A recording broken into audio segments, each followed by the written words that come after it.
Take our lead, let's help you make your mark. Our goal is your satisfaction. Let us show you the way. Pleuritis, also known as pleurisy. This is an inflammation or irritation of the lining of the lungs and chest. You likely feel a sharp pain when you breathe, cough, or sneeze. The most common causes of pleuritic chest pain are bacterial or viral infections, pulmonary embolism, and pneumothorax.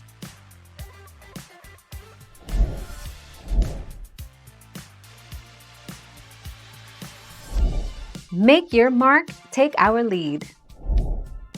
Dozens of conditions can cause a recurrent, lingering cough, but the lion's share are caused by just 5: postnasal drip, asthma, gastroesophageal reflux disease, GERD, chronic bronchitis, and treatment with ACE inhibitors, used for high blood pressure.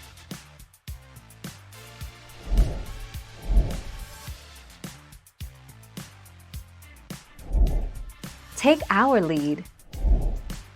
Pneumonia, bronchitis and other respiratory infections are usually to blame for lungs burning, especially around this time of year. You may also occasionally feel that sensation when out in the cold, particularly when exercising in cold temperatures. Thank you for watching. Please subscribe and hit the bell notification.